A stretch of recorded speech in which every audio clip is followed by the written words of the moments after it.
کعب نے ہی یوم العروبہ کا نام بدل کر یوم جمعہ رکھا۔ جب وہ خطبہ دیتے تو اپنی بات کا آغاز اما بات سے کرتے۔ آنے والے زمانوں میں یہی رواج پا گیا جو آج بھی قائم ہے۔ آج کا عنوان ہے اللہ کریم نے بنی قریش سے بنی ہاشم کو چنا۔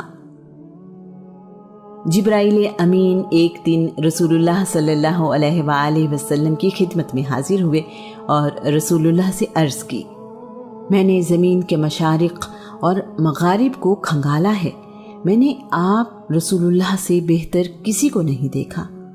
کسی باپ کے بیٹے مجھے بنی ہاشم سے اعلیٰ نظر نہیں آئے۔ ہاشم بن عبد مناف۔ ہاشم رسول اللہ کے پردادا ہیں۔ ہاشم کے معنی ہیں روٹیاں چورا کرنے والا۔ ان کا اصلی نام امر الاولیٰ ہے۔ ہاشم بڑے وجیح، بہادر اور دانشمند تھے۔ اپنی سخاوت کے لیے بہت شہرت رکھتے تھے۔ ایک کامیاب تاجر تھے۔ اکثر اپنا مال تجارت فلسطین لے کر جایا کرتے تھے۔ بہت دولت مند تھے اور اپنی قوم میں عزت دار جانے جاتے تھے۔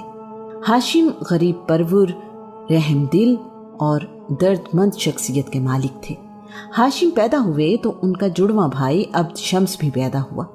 ہاشم کی ایک انگلی عبد شمس کے پہلو سے جڑی ہوئی تھی، جسے کاٹ کر الگ کیا گیا۔ ہاشم بھائیوں میں سب سے بڑے نہیں تھے، لیکن اپنے قبیلے کے سردار ہوئے۔ عرب میں قبیلے کا سردار ہونے کا کوئی نظام نہیں تھا۔ ہاشم کا چہرہ بہت روشن تھا، بہت جاذب نظر تھے۔ جو کوئی ہاشم سے ملتا بہت متاثر ہوتا۔ آپ مسافروں کے ذمہ واجبات اپنی جیب سے ادا کر دیا کرتے تھے۔ اس زمانے میں یہ بہت بڑی سخاوت تھی۔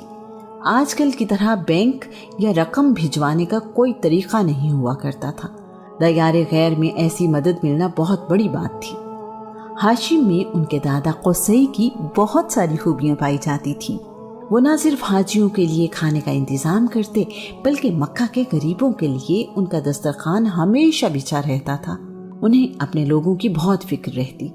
ہاشم نے اس بات کا انتظام کیا کہ تجارتی قافلے مکہ سے سال میں 2 بار دوسرے ملکوں کو جایا کریں۔ قرآن مجید کی سورہ قریش میں دونوں سفروں کا ذکر کیا گیا ہے۔ انہوں نے گرمیوں میں شام کی طرف جبکہ سردیوں میں تجارتی قافلہ یمن کی طرف بھیجنا شروع کیا۔ ہاشم نے اچھی سفارتکاری کرتے ہوئے شہنشاہ روم سے اس بات کی اجازت لی کہ قریش کے تجارتی قافلوں سے ٹیکس نہ لیا جائے۔ حبشہ کے بادشاہ سے بھی ایسی تجارتی رعایت لی۔ آج کے زمانے میں ہم اسے موسٹ فیورڈ نیشن سٹیٹس کہتے ہیں۔ انہوں نے دیگر ممالک سے بھی تجارتی معاہدے کیے۔ اس وجہ سے مکہ میں خوشحالی آئی۔ عرب میں راستے غیر محفوظ تھے اور تجارتی قافلے لٹ جانے کا خطرہ رہتا تھا۔ ہاشم نے بذات خود پورے عرب کے دورے کیے، قبیلوں سے معاہدے کیے کہ وہ قریش کے قافلوں کی حفاظت کریں گے، جس کے بدلے میں قریش ان قبیلوں کے پاس خود جائیں گے اور تجارتی خرید و فروخت کریں گے۔ ان معاہدوں کی وجہ سے قریش کی تجارت محفوظ رہی۔ ایک بار مکہ میں سخت قحط پڑا، نوبت فاقوں تک پہنچ گئی۔ لوگوں کو کھانے پینے کے لیے کچھ نہیں ملتا تھا۔ ہاشم مکہ سے شام گئے، وہاں سے خشک روٹیاں اور اناج خرید کر لائے۔ مکہ واپس آئے تو حج کے دن تھے۔ مکہ والوں کے علاوہ پورے عرب سے لوگ آئے ہوئے تھے۔ روٹیاں بنتی، اونٹ ذبح ہوتے اور لوگوں کے لیے دسترخوان بچھے رہتے۔ دعوت عام تھی کہ سب اپنی بھوک مٹائیں۔ اونٹ کے گوشت کا شوربہ بنایا جاتا اور اس میں روٹیاں چورا کر کے ڈالی جاتی۔ آپ کو اسی وجہ سے ہاشم کہا جانے لگا۔ ہاشم کی وجہ سے ہی رسول اللہ رسول ہاشمی کہلائے۔ ہاشم کو اپنے لوگوں کی خدمات کی وجہ سے ابو البطحاء اور سید البطحاء بھی کہا جاتا ہے۔ بطحاء وادی مکہ کا ہی نام ہے۔ ہاشم نے یثرب یعنی مدینہ منورہ میں بنی خزرج کے ایک خاندان بنی نجار کی خاتون تاجر سلمہ بنت عمر سے شادی کی۔ سیدہ سلمہ نے شادی کرتے وقت یہ شرط رکھی کہ وہ آزادی سے اپنا کاروبار بھی کرتی رہیں گی اور یثرب نہیں چھوڑیں گی۔ ہاشم نے ان کی شرط قبول کر لی۔ سلمہ سنجیدہ، تجربہ کار اور باتدبیر خاتون تھی۔ ان کے ہاں 472 عیسوی میں ایک بیٹا پیدا ہوا۔ یہ شیبہ یعنی عبد المطلب تھے۔ ہاشم نے 32 سال کی عمر میں غزہ فلسطین میں وفات پائی۔ اور وہیں دفن ہوئے۔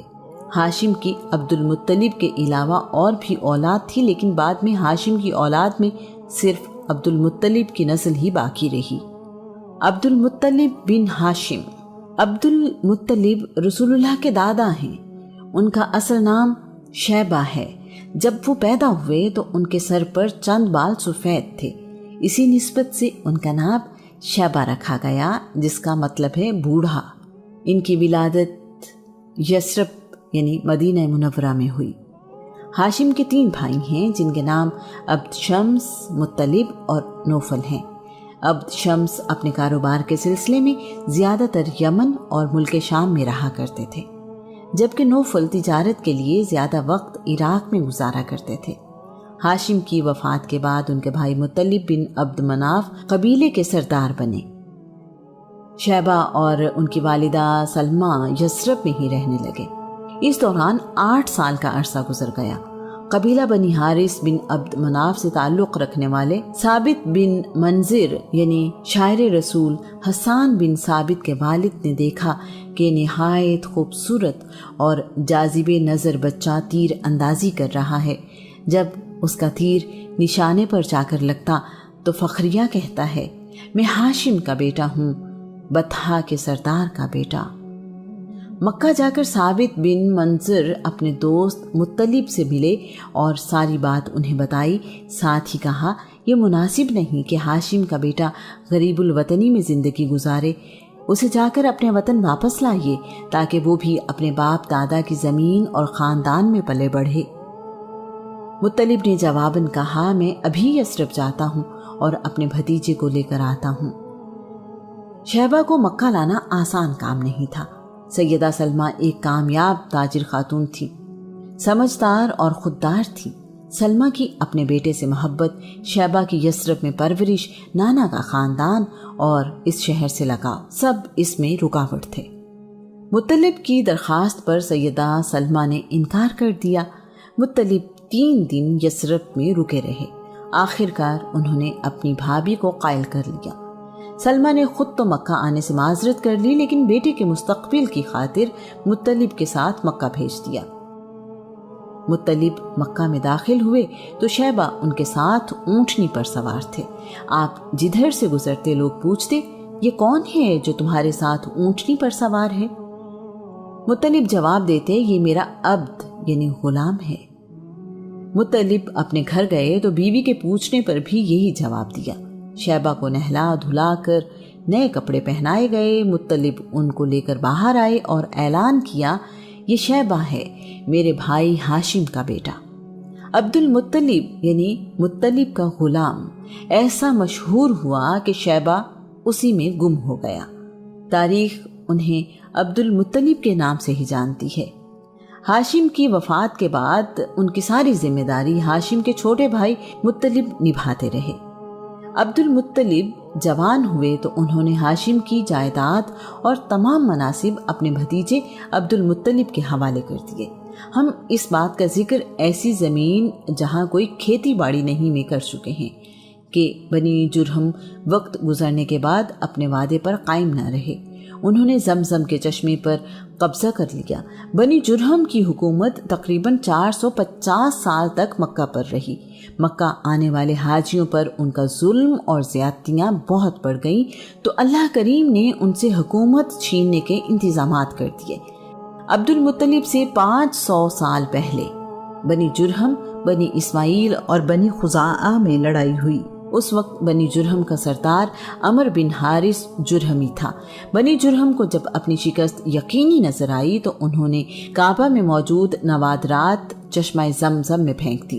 کعبہ میں موجود سونے سے بنے ہوئے 2 ہرن، قیمتی تلواریں، زرہ اور دیگر قیمتی سامان بھی چشمہ زمزم میں پھینک دیا۔ اس کے بعد انہوں نے چشمہ مٹی سے بند کر دیا۔ وہ نہیں چاہتے تھے کہ فاتح قبیلے اس چشمے سے فائدہ اٹھا سکیں۔ مکہ میں رہنے والوں کی 40 نسلیں اس دوران گزری۔ مکہ کے لوگوں کے ذہن سے زمزم کی یاد ہی مٹ گئی۔ عبد المطلب ایک رات حتیم میں سو رہے تھے کہ خواب میں کسی نے چشمہ زمزم ڈھونڈنے کو کہا۔ وہ ایسا خواب 3 رات دیکھتے رہے۔ انہوں نے چوتھی رات بھی ایسا ہی خواب دیکھا۔ عبد المطلب اپنا خواب یوں سناتے ہیں: میں نے خواب میں پوچھا زمزم کیا ہے؟ مجھے ہدایت دی گئی کہ زمزم آپ کے دادا اسماعیل کی میراث ہے۔ یہ پانی کا چشمہ ہے، اس کا پانی نہ تو ختم ہوتا ہے اور نہ ہی اس کی مرمت کی جاتی ہے۔ اس گھر کا حج کرنے والے اس سے پانی پیتے ہیں۔ یہ کعبہ کے اندر گوبر اور قربانی کے جانوروں کے خون کے درمیان کی جگہ میں واقع ہے، جہاں کالا کوا اپنی چونچے مار رہا ہے، چیونٹیوں کی بستی کے بالکل قریب۔ اسی خواب میں عبد المطلب سے کہا گیا یہ پانی تمہارے پینے کے لیے ہے اور تمہارے بعد تمہاری اولاد کے پینے کے لیے ہے۔ اگلی صبح عبد المطلب اپنے بیٹے حارث کو ساتھ لے کر یہاں پہنچے۔ اس وقت تک عبد المطلب کا ایک ہی بیٹا تھا۔ لوگوں نے عبد المطلب کا مذاق اڑایا۔ عبد المطلب کو احساس ہوا کہ ان کا ایک ہی بیٹا ہے تو انہوں نے 10 بیٹوں کے لیے دعا مانگی۔ کعبہ کے صحن میں جہاں جانوروں کی قربانی کی جاتی تھی اس کے قریب ہی ایک کوا مٹی میں چونچ سے کھدائی کر رہا تھا۔ اس کے پاس چیونٹیوں کا بل بھی نظر آیا۔ کھدائی کرنے کے لیے کدال ان کے پاس تھی۔ یہ کوئی آسان کام نہیں تھا۔ مکہ کے لوگ اس بات کے مخالف تھے، انہیں یہ سب بیت اللہ کی بے حرمتی لگتا تھا۔ عبد المطلب نے کسی کی پرواہ نہ کی اور اپنے بیٹے کے ساتھ کھدائی شروع کر دی۔ نرم مٹی ختم ہوتے ہی یہ کام اور بھی مشکل نظر آنے لگا۔ ایسا لگتا تھا کہ یہ کوشش بے معنی ہے۔ جب کھدائی کافی گہرائی تک ہو چکی تو پانی کی وجہ سے زمین کی سطح گیلی نظر آئی۔ قریش کے باقی قبیلے کامیابی قریب دیکھتے ہوئے مطالبہ کرنے لگے کہ پانی کا کنواں ہم سب کے باپ کا ہے، اس میں ہمیں حصہ دیا جائے۔ عبد المطلب نے صاف انکار کر دیا۔ انہوں نے کہا یہ اللہ کا مجھ پر انعام ہے، میں کسی اور کو اس میں شریک نہیں کروں گا۔ جھگڑا زیادہ بڑھا تو طے پایا کہ ہم کسی سے فیصلہ کروا لیتے ہیں۔ لڑائی سے بچنے کا واحد راستہ یہی تھا۔ قبیلہ بنی سعد بن حزیم کی کاہنہ کو حکم بنایا گیا۔ وہ ملک شام کی سرحد کے قریب رہتی تھی۔ اس تک پہنچنے کے لیے ایک لمبا اور صبر آزما سفر تھا۔ عبد المطلب اور قریش کے باقی قبیلوں کے نمائندے اس سفر پر نکل پڑے۔ 20 لوگ عبد المطلب کے ساتھ اور 20 لوگ دوسرے فریق کے ساتھ تھے۔ اس قافلے میں 40 لوگ شامل تھے۔ راستے میں عبد المطلب اور ان کے ساتھیوں کا پانی کا ذخیرہ ختم ہو گیا۔ پیاس نے تنگ کیا تو دوسرے فریق سے پانی مانگا۔ انہوں نے پانی دینے سے انکار کر دیا۔ یہ بڑی ہی پریشان کن صورتحال تھی۔ پیاس کی شدت موسم کی وجہ سے بہت زیادہ تھی۔ سفر جاری رہا۔ کچھ دیر بعد دوسرے فریق کا پانی کا ذخیرہ بھی ختم ہو گیا۔ اب صحرا میں زندگی کی امید نہ ہونے کے برابر تھی۔ وہیں قیام کیا گیا۔ اگلی صبح جب سفر کے لیے اونٹوں کو اٹھایا گیا تو عجیب ماجرا ہوا۔ عبد المطلب کے اونٹ کے پاؤں کے نیچے سے پانی کا چشمہ ابل پڑا۔